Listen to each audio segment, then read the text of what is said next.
But wait, will I be able to log into my PlayStation account and use it on my PC? I think that's the main thing right there. There's a lot of PlayStation games that I have played before I got a PC. I would love to be able to transfer the data or at least keep my account. What's up, guys? It's the Gaming Zone bringing you your daily gaming news. And without further ado, let's get into it. So let's do a quick hit real quick. Microsoft has let Blizzard be Blizzard following its acquisition, studio says. The World of Warcraft developer was acquired by the Xbox maker last year. Microsoft has let Blizzard be Blizzard following its acquisition of the studio last year. That's according to Holly Longdale, executive producer and vice president of World of Warcraft, who discussed what life at Microsoft has been like for the developer during the recent event with VGC. If anything, it's just been helpful, Longdale said. We got time with Helen Chang from Mahjong and we were sharing information, so it's almost as if we have access to what worked for them. We got to speak to the Elder Scrolls team online and share what we're up to and what's been working on. It's almost like we get a benefit. There's no one asking us to do anything, she continued. World of Warcraft is doing very well and they're very proud of what it's been able to accomplish. So it's almost like just let it be and let it keep being awesome. They've been tremendously supportive and it's like let Blizzard be Blizzard. Microsoft officially closed its $68.7 billion acquisition of Activision Blizzard in October. In completing the games industry and Microsoft's biggest deal ever, the Xbox maker took ownership of major console and PC franchises including Call of Duty, World of Warcraft, and Diablo. Blizzard has today revealed the World of Warcraft, The War Within Collector's Edition. VGC recently had a place to play The War Within and chat to the studios about the upcoming expansion. So essentially, long story short, Microsoft bought Blizzard, and you could say Blizzard don't want anything to do with Microsoft, or Microsoft don't want anything to do with Blizzard. So they're just like, yo, man, go ahead, do whatever you want to do. As long as you continue making us money, we don't care. No. But I like that because, you know, usually there are some companies who will buy a company and then want to integrate that company into their company or integrate themselves into that company, and then the two companies merge, and mergers don't always go too well. When you merge, now you're losing two companies. The potential is, you know, exponentially increased when you're merging companies, but when it don't work out, we've seen what happened. Next topic. Wizards of the Coast president is leaving the company. The president of Wizards of the Coast, the owner of Dungeons & Dragons and Magic the Gathering, is resigning after 2 years at the company. I don't know if that's a good sign or a bad sign. The president of Wizards of the Coast and Hasbro Gaming, Cynthia Williams, will be stepping down from her position in the company. Hasbro is yet to decide who will replace her as head of Wizards of the Coast. As owners of the right to some of the biggest tabletop role-playing and trading cards of all time, Wizards of the Coast has become a name familiar to almost any board gamer since its inception in 1990. Alongside household staples such as Dungeons & Dragons and Magic the Gathering, Wizards of the Coast has also produced a host of other tabletop games. Since the toys manufacturing conglomerate Hasbro brought Wizards of the Coast for a staggering $325 million in 1999, the company has developed further into the digital world of gaming, most recently releasing the award-winning Dungeons & Dragons RPG Baldur's Gate 3. A filing to the SEC on April 15th, as spotted by Rascal News on Twitter, shows that the Wizards of the Coast president Cynthia Williams' resignation comes into effect April 26. Williams has held the position since 2022 when her predecessor Chris Cox became the overall head of Hasbro. It appears that her successor has not yet been chosen, and Hasbro is currently conducting a process to identify her successor, looking at both internal and external candidates. The news of this change in management comes shortly after the development of Baldur's Gate 3 announcement that they were moving away from the franchise, although Larian CEO Swin Vec insists the decision had nothing to do with Wizards of the Coast. This is the original tweet from the whole thing. Rascal News, breaking news, Cynthia, blah, blah, blah, blah, blah. Yeah, go ahead and check that out for yourselves. What legacy will Wizards of the Coast president leave behind? The last 2 years have been tumultuous time for Wizards of the Coast, one of the great successes and controversies capitalizing on the iconic TTRPG's surge in popularity. 2023's lighthearted action adventure film Dungeons & Dragons Honor Among Thieves brought the franchise to a wider audience. The triumphant release of Baldur's Gate 3 further catapulted D&D into the spotlight. Not only did the title win a host of Game of the Year awards, but the licensing deal between Wizards of the Coast and Larian Studios reportedly earned Hasbro around $90 million. Last year, exclusive set Lord of the Ring cards from Magic the Gathering also became an instant hit with players and collectors alike. However, these undeniable success stories were marred by a series of highly controversial moves by the company. In April 2023, Wizards of the Coast sent Pinkerton detectives to reclaim an accidental release set of Magic the Gathering cards, a reaction deemed over the top by many. Furthermore, the company landed in hot water when fans spotted Magic the Gathering adverts using AI-generated artwork, despite its promise to support hand-drawn artwork. Pressure from the D&D community also forces Wizards of the Coast to backtrack after attempt to revoke the Open Games license, which allowed players to create their own tabletop experiences using the D&D framework. Fans will need to wait to discover which direction Wizards of the Coast's next president will take the company. To be honest with you, I've never gotten into Dungeons and Dragons until Baldur's Gate 3.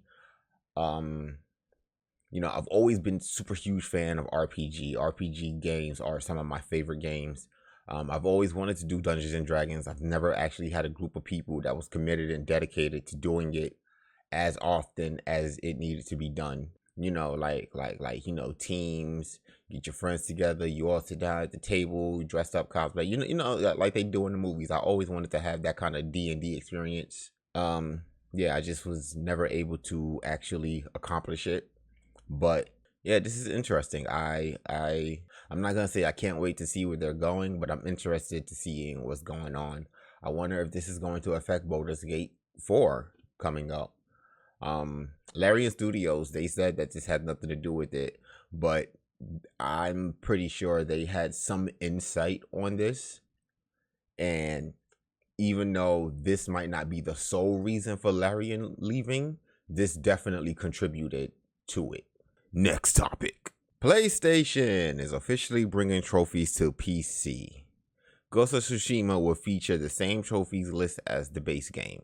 So I'm excited about this for multiple reasons. I wanted to play Ghost of Tsushima. Don't have a PS5, so I'm happy for that. Also, I like Steam achievements, but there's something about PlayStation's achievements that was just different. I know it's nothing in comparison to Microsoft and their achievements. For a good while, Xbox achievements were always like the top tier. But this is just exciting for me being a Sony fanboy. So let's get into it. The PC version of Ghost of Tsushima will have trophy support, a first for PlayStation PC titles. Players who sign into their PSN accounts on PC will be able to earn trophies. The list of trophies is the same as the PS5 version of the game, but it's not clear if the list will be treated as separate from the PS5 version, as in the cases with games that both have PS4 and PS5 versions. The game will be released on PC May 16th. A new PlayStation PC overall will also debut with the release of Ghost of Tsushima's Director's Cut. Ghost of Tsushima's Director's Cut is the first PlayStation title on PC that uses a new PlayStation overlay, which includes your friend list, trophies, settings, and your profile. This feature is available on Windows PC and will be accessible from the in-game menu or the keyboard players with the press of Shift F1 shortcut on your keyboard. Wow. So are they integrating the whole PlayStation network onto like PC? Will I be able to play my old PlayStation games? Nah, it doesn't look like it. It just has Trophy Friends profile. But wait, will I be able to log into my PlayStation account and use it on my PC? I think that's the main thing right there. There's a lot of PlayStation games that I have played before I got a PC. I would love to be able to transfer the data, or at least keep my account, so that like when I play Apex Legends on my PlayStation, I could transfer that account over to my PC. If there's a way to do this, let me know. I haven't figured it out. While playing the game, you can earn PlayStation trophies just like on PlayStation consoles. Ghost of Tsushima's Director's Cut on PC shares the same trophy set as the game on PlayStation 5 consoles. In addition, the PC version also has the full support of achievements on Steam and Epic Game Store. To make use of features like trophies, friend lists, and crossplay, you can sign in with your existing account for the PlayStation Network or create a new account. The use of PlayStation Overlay is optional for both single-player experiences and Legends mode? That must be a Ghost of Tsushima thing. The addition of trophy support was first rumored last year following the addition of PSN support to Marvel's Spider-Man Remastered on PC. While the game does not feature trophy support, it offers players in-game rewards and exchanges for linking their Steam and PSN accounts. While PlayStation Studios games on PC such as God of War, Horizon Zero Dawn, Days Gone, and Spider-Man Remastered can be played without the need to sign up for the PSN account, this isn't necessarily the case with Xbox Game Studio titles, which requires an Xbox Live account for some games on Steam. Sucker Punch and Nixes have also released the system requirements for the game, which includes support for ultra-wide monitors with support for 21:9 and 32:9 resolutions. 48:9 resolutions and triple monitor setups are also supported. Wow. This is Ghost of Tsushima's Director's Cut system requirements. Just by looking at the requirements, I could run the game on medium. 1080p, 60 FPS.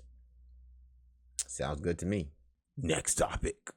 Alright, we talked about this yesterday, and now we have more information on this today. Hades 2 gameplay stream shows off new weapons, characters, boons, and more. We're starting to see more and more of Hades 2, thanks to the game's early access release this summer, with the first technical test scheduled to start in the very near future.